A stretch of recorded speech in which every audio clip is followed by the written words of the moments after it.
ज्ञान सार एक्स में आप सभी का स्वागत है। जी। आज की इस गहरी चर्चा का मकसद बिल्कुल साफ है। बिना किसी अतिरिक्त जानकारी या इधर-उधर की बातों के सीधे स्लाइड्स के आधार पर एक ओवरव्यू लेंगे। हाँ, बिल्कुल टू द पॉइंट रहना है हमें। सही कहा। तो आज हम बिहार के एक समग्र परिचय पर चर्चा कर रहे हैं। ये विश्लेषण विशेष रूप से बीपीएससी और जो अन्य प्रतियोगी परीक्षाएं हैं उनके लिए तैयार किया गया है, जिसमें काफी सारे हिस्टोरिकल और ज्योग्राफिकल फैक्ट्स आते हैं। एकदम। इसमें हम 12वीं शताब्दी से लेकर वर्तमान स्वरूप तक का ऐतिहासिक विकास, उसकी भौगोलिक संरचना और जो प्रशासनिक विभाजन है वो सब कवर करेंगे। तो चलिए पूरे उत्साह के साथ इस सफर की शुरुआत करते हैं। और इस सफर में देखिए, मेरा काम ये रहेगा कि हम इन तथ्यों के पीछे की कहानी को समझें, क्योंकि जब कहानी समझ आ जाती है तो फैक्ट खुद ब खुद याद हो जाते हैं। तो सबसे पहले स्लाइड्स पर जो पॉइंट है, नामाकरण और ऐतिहासिक विकास क्रम, ये जानना बड़ा दिलचस्प है कि आखिर ये बिहार नाम आया कहाँ से। अगर 11वीं और 12वीं शताब्दी को देखा जाए तो उस समय इस पूरे क्षेत्र में बौद्ध भिक्षुओं का आवागमन बहुत ज्यादा था। मतलब उनका निवास बहुत बड़े पैमाने पर यहाँ होता था। हाँ, और उनके निवास स्थान को उस वक्त क्या कहते हैं, विहारा कहा जाता था, जिसका अर्थ ही भ्रमण करना या निवास करना होता है। सही। और बोलचाल की भाषा में होता क्या है ना कि शब्द थोड़े बदल जाते हैं, तो वही विहारा शब्द धीरे धीरे आम बोलचाल में बिगड़कर बिहार बन गया। अरे वाह, ये तो हुई नाम की बात।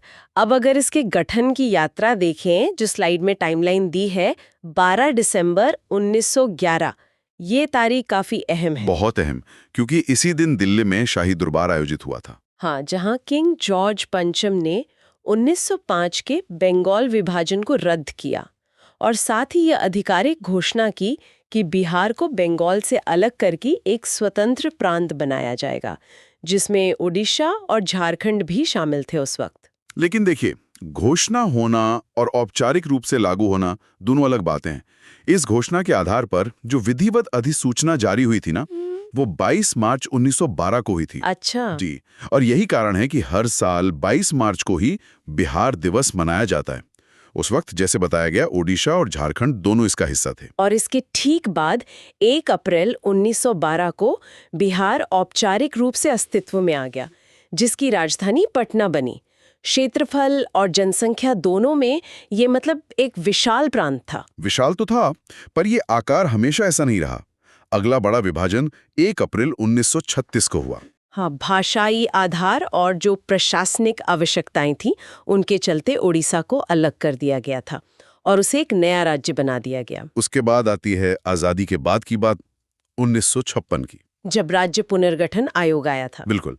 उनकी सिफारिश पर धनबाद और किशनगंज के कुछ बंगला भाषी क्षेत्रों को पुरुलिया के साथ पश्चिम बंगाल को हस्तांतरित कर दिया गया, जिससे थोड़ा सा जो पूर्वी नक्शा है वो संकुचित हो गया। लेकिन सबसे बड़ा जो अंतिम विभाजन हुआ, स्लाइड के मुताबिक, वो 15 नवंबर 2000 को हुआ। ये सबसे बड़ा और सबसे दर्दनाक विभाजन था एक तरह से।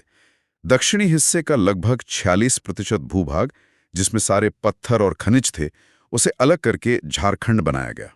और जो शेष 54% हिस्सा बचा, जो कि मुख्य रूप से उपजाऊ मैदानी भूमि है, उसके साथ हमारा वर्तमान बिहार अस्तित्व में आया। सही पकड़ा। अब चूंकि वर्तमान नक्शा सामने आ ही गया है, तो इसकी भौगोलिक अवस्थिति पर भी बात कर लेते हैं।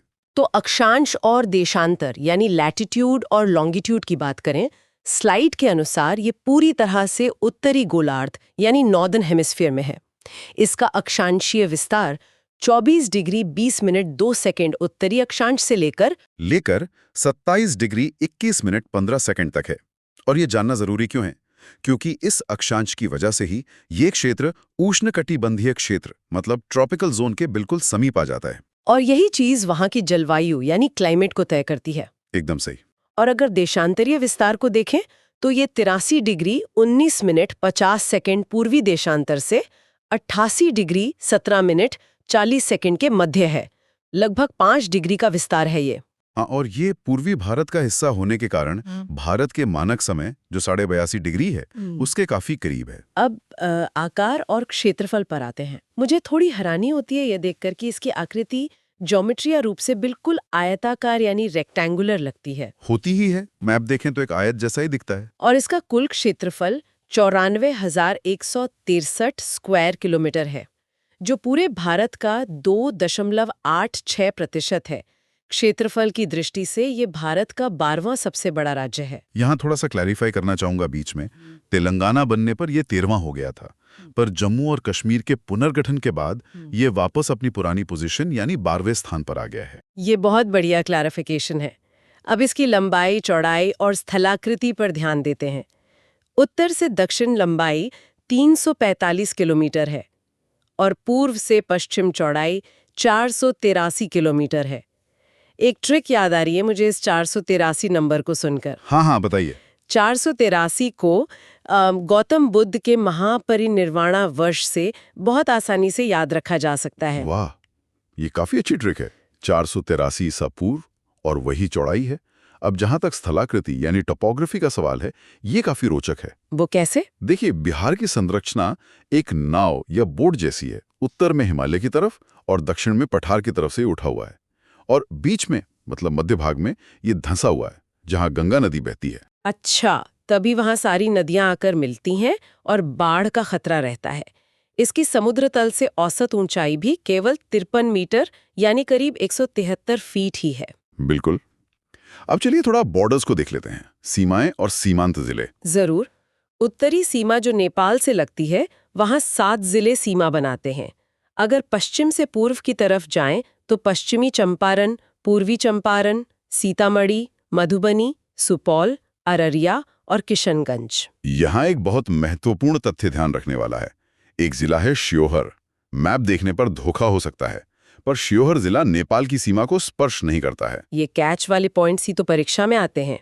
अगर पूर्वी और पश्चिमी सीमा देखें तो पश्चिम में यूपी के साथ 8 जिले लगते हैं। पश्चिमी चंपारण, गोपालगंज, सिवान, सारण, भोजपुर, बक्सर, कैमूर और रोहतास। और पूर्व में वेस्ट बंगाल से सिर्फ 3 जिले, किशनगंज, पूर्णिया और कटिहार। सही। और दक्षिण में आते हैं जहां झारखंड है, वहां भी 8 जिले सीमा बनाते हैं। पश्चिम से पूर्व की तरफ रोहतास, औरंगाबाद, गया, नवादा, जमुई, बांका, भागलपुर और कटिहार। अब यहाँ 2 दिलचस्प तथ्य हैं। बताइए। पहला ये कि रोहतास एक अकेला ऐसा जिला है जो यूपी और झारखंड दोनों से लगता है। अरे हाँ। और दूसरा, कैमूर जिला। लोगों को लगता है ये झारखंड को छूता होगा, पर ये झारखंड को नहीं छूता, ये सिर्फ यूपी को छूता है। ये मैपिंग के क्वेश्चंस के लिए बहुत जरूरी जानकारी है। अब जो एक्सट्रीम डिस्ट्रिक्ट्स हैं, उनकी लिस्ट भी देख लेते हैं।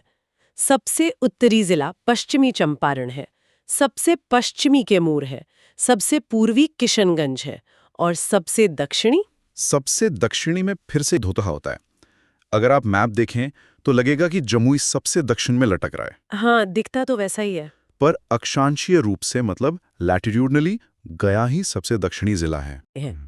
इतने बड़े राज्य को चलाने के लिए प्रशासन की सुविधा के हिसाब से इस विकेंद्रीकृत व्यवस्था को कैसे बांटा गया है? इसे काफी सिस्टमैटिक तरीके से बांटा गया है। पूरे राज्य में 9 प्रमंडल यानी डिविजन्स हैं, 38 जिले हैं और ध्यान रहे 38वां नया जिला अरवल है। इसके अलावा 101 अनुमंडल हैं और 534 प्रखंड यानी ब्लॉक्स हैं। और जो 9 प्रमंडल है ना, उनका विभाजन भी गंगा नदी के आधार पर आसानी से समझा जा सकता है। हाँ, गंगा के उत्तर और दक्षिण में। जी, उत्तर बिहार में गंगा के उत्तर में 5 प्रमंडल आते हैं। सारण, जिसमें 3 जिले हैं, तिरहुत में 6 जिले, दरभंगा में 3, कोसी में 3 और पूर्णिया में 4 जिले। और दक्षिण बिहार यानी गंगा के दक्षिण में बाकी बचे 4 प्रमंडल हैं। पटना प्रमंडल, जिसमें 6 जिले हैं, मगध में 5, मुंगेर में 6 और भागलपुर में 2 जिले। ये ढांचा प्रशासन को बिल्कुल ब्लॉक लेवल तक ले जाता है। अब बस एक आखिरी टॉपिक बचा है स्लाइड्स में, और वो है राजकीय प्रतीक, जो राज्य की पहचान होते हैं। बिल्कुल। इसमें अगर हम चिन्ह यानी एम्ब्लेम की बात करें तो वो है बोधि वृक्ष। पशु में बैल है यानी ऑक्स, पक्षी है गौरैया, जो कि अब काफी कम दिखाई देती हैं। हाँ, और पुष्प यानी फूल है गेंडा। वृक्ष में पीपल को रखा गया है और मछली है मंगूर। ये सभी प्रतीक वहाँ की मिट्टी और संस्कृति से डीपली जुड़े हैं। एकदम।